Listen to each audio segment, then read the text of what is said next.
And listen to this now.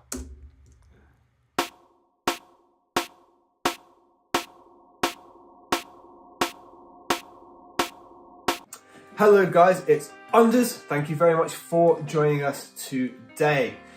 Today's video is sponsored by Physical Audio, and we're having a look at one of their plugins, which is a physical modelled spring reverb. And these guys have gone so deep into this. They've gone beyond the normal physical modelling level, and they actually have physically modelled the behaviour, the tonality, the way different things are going to work together. There's lots of info on it. They actually published a paper on how this works. I'll link all that below. I have a bachelor's in science of audio, and it goes beyond my understanding, but if you're into that and really want to dive into how they created it, I'll link all that below for you. So let's not delay any further. Let's have a look and listen to this plugin. It has blown me away so far. Let's get into it.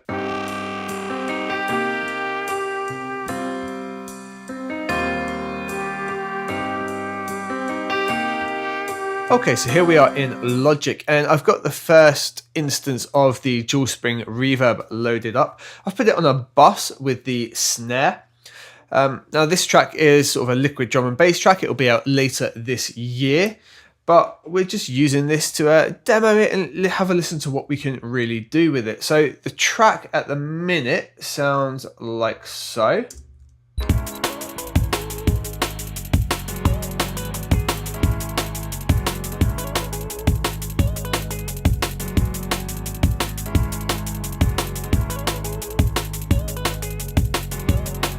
And that's not to spoil it, we're just on the intro section there. And you could hear the long spring reverb just going off because we got it there on bus 1 on the snare.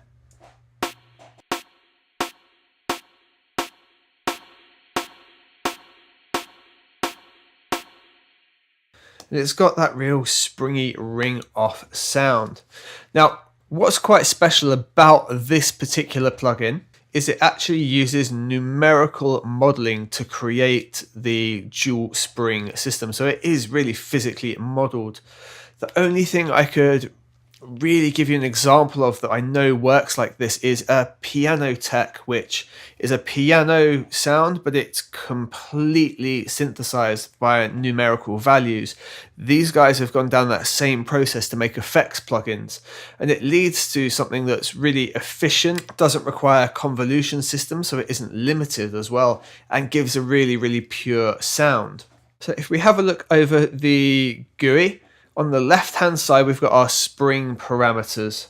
Now, it's not entirely clear to me what these green sections seem to be. However, having a play around with it, it seems they're sort of the optimal areas for the spring reverb, but you can absolutely exceed them.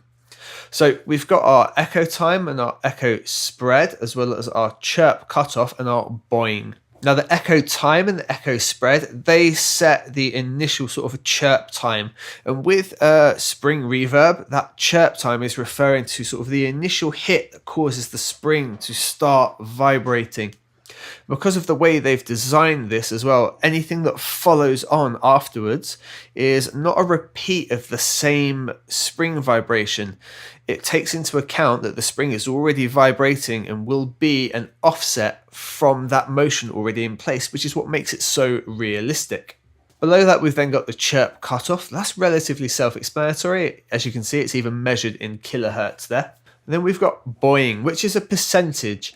The best way I can explain this is a little bit like an EQ, or maybe even a de-esser, aimed right at the harshness of the spring sound, so you can balance it in and get the tonality you're after. Moving on to the next bit, we've got output mix, spring levels set at 50, makes sense. Input level, so the audio coming into it, the level it's going to be at, meaning we can control it. In this case, I should probably set it to 100 and work with the bus. However, at 70, it's working well with the buses I've already got set up. And then we've got these spring offsets. Nice little metering section just next to it, just looking at the in and out, so we can just make sure we're being sensible with that. But honestly, I tend to work by ear, so if they aren't behaving, as long as I'm not clipping, fine by me. And then we've got our chirp decays. This is where it starts to get a little bit interesting, because we can take the decays of each sort of individual element of the spring and manipulate it, as well as the shimmer. It's difficult for me to articulate. It's better if I show you what I mean. So I'm going to play just the snare drum. Pretty boring, but let's listen to what we can do. So I'm going to take the mids and the highs completely out, and we'll leave this set roughly how it is. And listen to this now.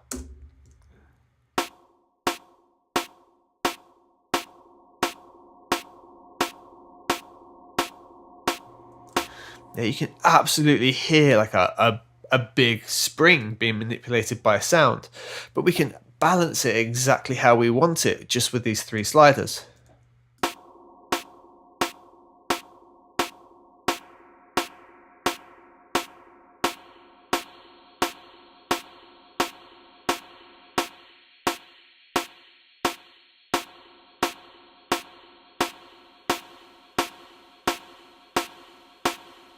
And the shimmer sort of giving that like pre-delay and the release is just really, really interesting.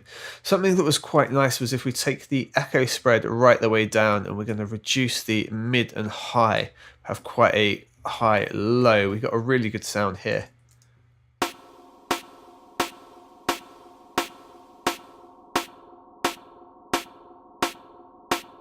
We're starting to creep into sound design territory here.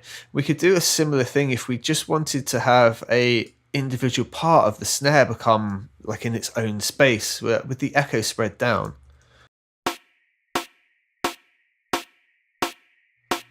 Now when we start to introduce the spread,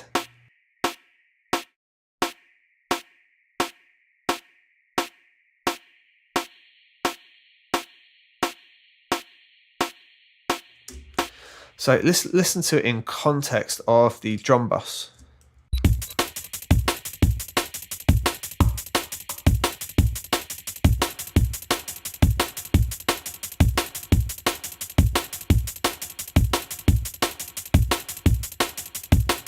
So now I'm going to dial it back to a place that would be a little bit more sensible.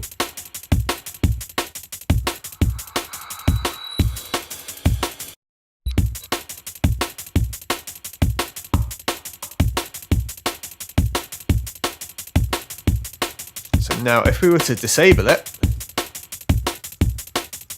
listen to how unbelievably dry that is.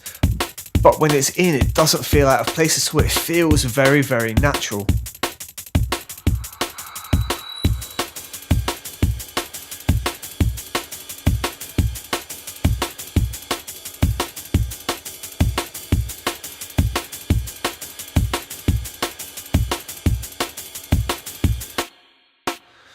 Now the other thing we can do is adjust the spring offsets and the boing to get really performing how we want to. So at the minute it is a little bit harsh and we've got the boing sort of up quite a bit here, but listen to what we can do here.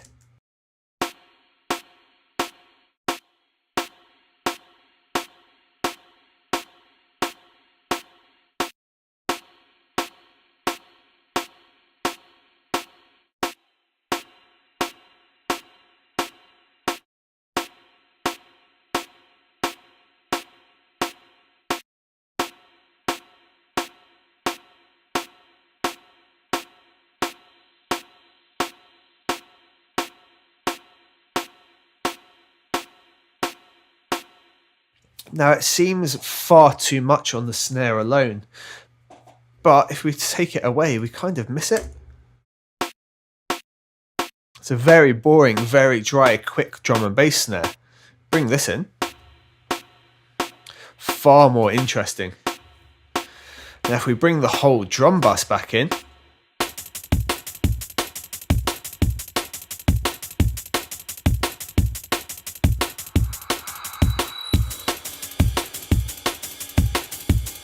take it away.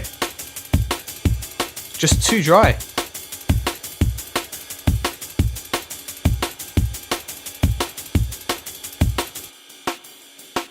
This is everything that's going into the spring reverb.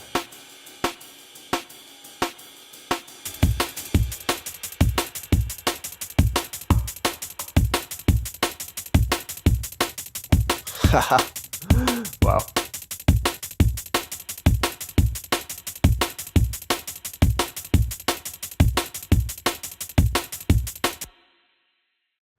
So that's one way we can be particularly creative with it. In this track, we've also got some vocals. So let's try out some spring reverb on some vocal section as well. Summer nights with you. So we've got lots of delays and other things already going off on the vocals. But if we take our vocal channel, and what we're going to do, we'll replace our delay that we currently have on the vocal, and we'll use the reverb in there. So we'll have drums and the vocals for context. Summer nights with you right here by my side is the one and only thing I'm living for. Baby, hold me tight and never let me down. Summer nights with you right here by my side is the one and only thing I'm living for. So that shimmer with sort of the low tailing off for the highs, even with the same spring parameters, actually works really, really nicely on the vocals here. So let's just solo out just the vocals themselves. Summer nights with you right here by my side is the one and only thing I'm living for. Let's take it away.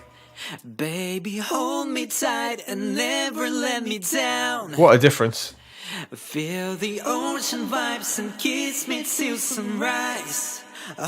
Summer nights with you right here by my side is the one and only thing I'm living for.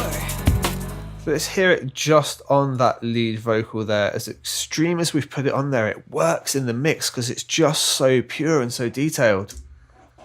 Summer nights with you right here by my side is... Let's just listen to that first phrase and let's have it disabled and then we're going to enable it. Summer nights with you right here by my side is the one and only. Summer nights with you right here by my side is the one and only. Summer nights with you right here by my side is the one and only. Summer nights with you right here by my side is the one and only. Yeah, I'm really, really impressed with the sound and detail you can get out of this, especially as it's so simple to set up and you can just dial in the sound you want. It takes like a second to create exactly that reverb for you. It's a really interesting, really, really detailed plugin. I'm very impressed. If you want to check it out, you can download the demo for free. And you can use the free demo for a while as well, so you can really get your own impression of it on your own tracks. But I really think this is something worth checking out. Thank you very much, guys, for watching the video. There will be another one covering their plate reverb as well, so stay tuned for that.